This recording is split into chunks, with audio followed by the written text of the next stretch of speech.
I had cancer and healed myself with the power of the thought backed by energy. And I realized that I am the medicine. And my friends, in this video, I'm going to share with you how you are the medicine too, because what's happening right now in the world is a global epidemic of people manifesting diseases. And I know that in the past 30 years, early onset cancer has risen over 80%. 80% in 8 billion people. We have to question ourselves and say, what's going on? And yeah, it could be lifestyle changes and different kinds of toxins in the air, in our food, things of this nature. But what I do know is that there is nothing more powerful than you, than your thoughts, and than your energy. Hi, I'm Amy Elizabeth, your energy evolution mentor, and I am here to make spirituality simple. And today I'm going to share with you my story and all the takeaways of having cancer when I was 20 and how I use the power of the thought backed by energy to manifest the reality that I am healed and I'm whole. And to talk about the ways that other people and the way that they think or the way they speak over us is a curse, how that can actually limit us and challenge us. And in this world today, there is a lot of distractions that are telling us that we are not whole. And this is the issue. And I believe that that's why we are having this global epidemic of manifesting diseases all over the place. So when I was 20, I manifested cancer. And I do believe I did that to myself. I believe that there is a spiritual component to everything. I believe that there is a physical component to everything. And I believe that there is an energetic component to everything. So on the physical component, yeah, there was aspects of me and my cells that were unhealthy and that they were calling to other cells in my body that were needing support. And the way that cancer cells work is that they are like little viruses. And I'm asking you to just take a moment and envision this as people, places, and things or thoughts that you have in your head, in your experience, because this is what it is a story that hooks into every place else in your life, right? And so these cells literally are communicating with a positive cell, and they start to manifest and continue to say, victim, victim, victim, low self-worth, and whatever the case is that the repetitive negative thought form was, they are communicating to this one healthy cell and then eating that cell. And so these negative cells, we'll call them negative cells, but the cancer cells are literally eating up all the healthy cells and basically reprogramming them. And so think about that in our world, how much we are reprogrammed. And now think about the thoughts in your head, right? So when somebody diagnoses you with cancer, what would you think? Oh my God, I'm gonna die. Oh my God, how much time do I have left? How do I tell my family? What do I do? Do I go on chemo? Do I have surgery? Do I believe in any of this stuff, right? Depending on the type of person you are. And so for me, I was 20, I was in college, and the experience was super difficult because I can't tell anybody else around me, because I will then have to manage not only my own experience, but I'll have to manage everybody else's experience around me. And so to give you a little bit of context, my father, who was a second-generation Holocaust survivor and somebody who is not a native of the United States or not an American, came with lots of limitations, lots of guilt, and lots of other kinds of limitations, being victimized or a victim of his own experience, regardless of how intelligent he is, regardless of how successful he's been, and all of the different letters behind his name. It doesn't matter, because if your mind is not solid, and if your energy is not solid, and your emotions are not solid and focused, then you are apt to let in problems, challenges, limitations. And so to use him as an example, he's had prostate cancer multitudes of times. I'm talking well over 3 times. It's something that he's been manifesting. I say this with all love for my father because he's beat it every time, but it's been an opportunity for him to grow past mentally, not just physically, and emotionally and energetically. So when I got this diagnosis, I was 20, and I got it from one doctor, and I decided to have a second opinion. And as I got the second opinion, it became apparently clear that this was a reality for me. One of the doctors shared with me that I needed to have surgery, and I went with the surgery rather than going the opposite route, which is chemo. The surgery was unsuccessful, so I had another surgery. And that surgery was unsuccessful, so they had recommended that I go on chemo. And being a sophomore in college, there's not a chance in hell I was gonna go on chemo, lose my hair, and go through the whole experience of being a victim of the C word. And so I decided to basically tell them,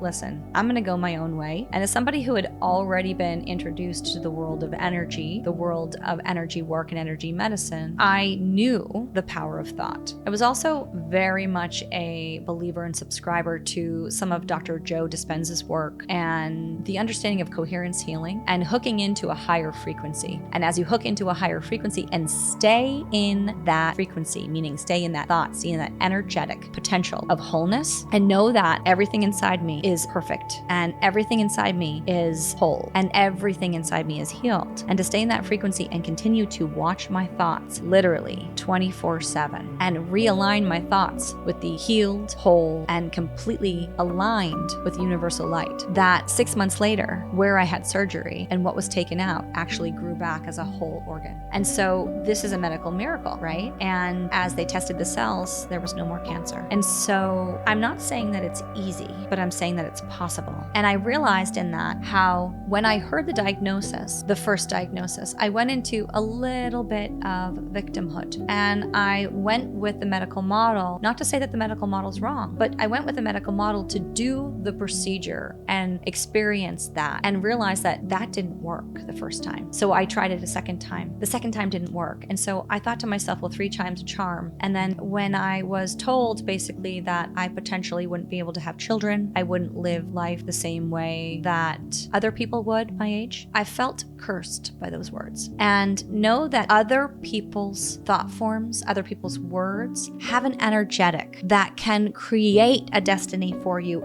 if you listen to it. And so there is a number of videos in this library that will support you in uplifting your thoughts and keeping you there, or guarding your energy and learning how to ultimately know that you are the medicine. And, I don't like to use the word protect yourself because I do think that that means that you're a victim, but understand that the strongest person in the experience and in the equation with anybody is you. And the more that you're in that agency and that solidarity, and the more that you hook into the higher universal realm, the more whole you become. And so one of the biggest takeaways of this experience for me was the fact that I couldn't and didn't go to my family and friends. I think I shared this experience with 1 or 2 people, my college roommate, of course, because she knew. But beyond that, I guarded this experience and I kept it for myself so that I could stay in agency and be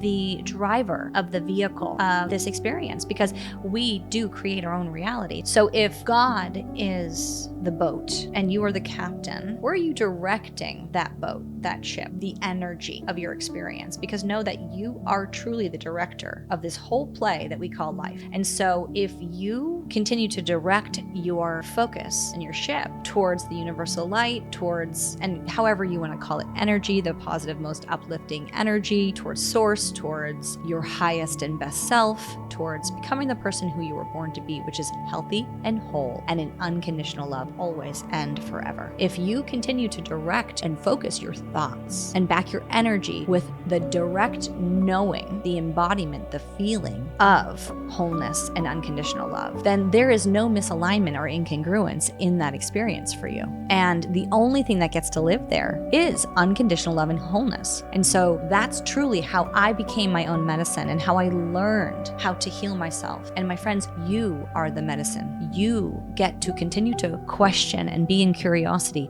Where am I directing my ship? Because I am the captain. I'm the driver of this whole experience. And so when somebody shares with you, and maybe it has nothing to do with cancer, but somebody shares with you a way that you're being, you get to ultimately filter and take what you like and leave the rest. Because remember that what other people are sharing with you, you don't have to take on as your responsibility, right? You get to assume responsibility for your actions, your thoughts, and the way you're being. But other people who are sharing their thoughts, their feelings, and their diagnoses with you, you get to assume whether or not that becomes a part of your reality by accepting it or by accepting a new path, a new way. And that's by surfing the waves of a higher frequency, in my opinion. And so in order for us to continue to ride this wave of wholeness and unconditional love into the light so that we get to ascend together, we get to shift into a whole new paradigm through our thought forms. And know that it's really distracting connecting right now. And, I find it interesting because this was 25 years ago. So we didn't have social media continuing to program and reprogram all the things that were not enough, or all the ways that we need to compete, or all the things that we should buy so that we then feel like we're whole, right? So it's very interesting in the world today. We have to do this double time. And my recommendation to you and my loving encouragement is to spend time with self, to go inside, to connect to the four directions and above in the heavens and below in the earth, and keep yourself in guardianship of your own energies. And truly ask yourself, what is the most loving thing I can do for myself today? And if you are somebody who's watching this and has just received a diagnosis or are in the process of treating cancer, know that you are the medicine. And there's tens of thousands of us who have healed ourselves through the power of thought, backed by energy. And know that you have the ability to. So my friends, this is truly how we get to live in awe and make our life awesome, remembering that we are our own medicine. We have everything that we need within ourselves, that our bodies are unbelievable tools and can heal themselves. So my friends, to stay in alignment of wholeness and unconditional love is to truly observe the mind, observe the thoughts as if they are leaves falling off of a tree and just falling all around you. Let them fall to the ground without watching them, participating in the story of them falling, or watching somebody out the window of your home walk on the street and walk on by, and let them walk on by, just like your thoughts get to just float in and float out, or the leaves get to fall and drop to the ground away from your peripheral vision. It is very important that you don't hook into the story, because that's when the emotion gets attached to whatever your thought form is that you're creating a story around. And then when the emotion gets hooked in, that's when drama happens, and distraction and distortion, and that feeds these cells, that feeds anguish and anxiety and fear. And so what we get to do is, after we've watched these thoughts move by, we get to up level our thoughts and choose a higher thought form, choose a higher, more uplifted way of thinking.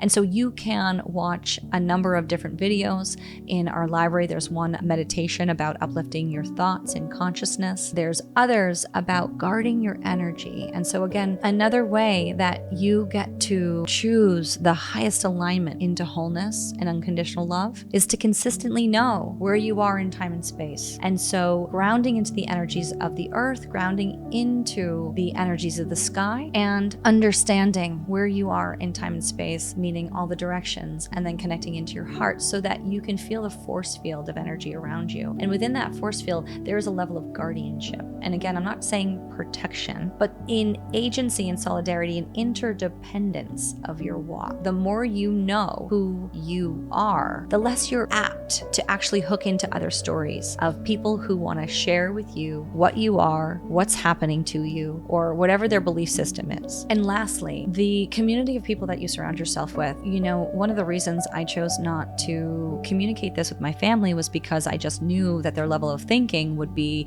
medical model and just operating from their own system of potential victimhood, or, oh my God, I might lose my daughter.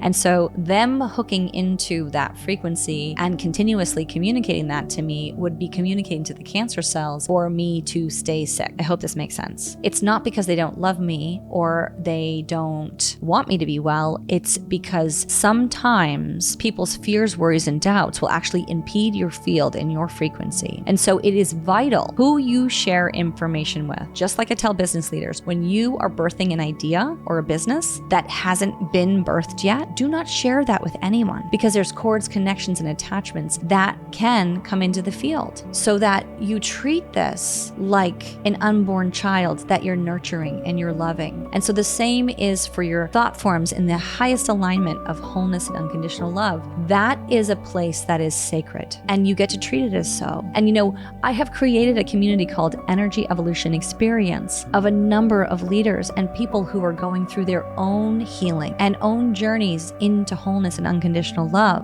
So if you're interested, there is a link below that you can click and find out more of how you can join this group of people who are uplifting their consciousness through their thoughts backed by energy, through informing and educating themselves in knowing thyself and answering the questions: who am I? What am I doing here? And how do I serve in a bigger way? And the more that we get into that higher frequency, the more that we all ascend together and we make our life awesome and consistently live in awe, because there is magic and wonder all around. I mean, listen to this story. You know, I healed myself. I am the medicine, and you are too. And I know tens of thousands of people and stories just like this one. So my friends, thank you so much for watching this video to the end. It means so much to me. We are growing our community together in this beautiful upward trending spiral, holding each other, uplifting consciousness as we come into the mantra, we are ready. It's our time and we are the medicine. Please like, subscribe, and share this video with your friends, your community, and your people, your tribe, so that we can grow together, we can share together, we can heal together, and we can ascend together. Until next time.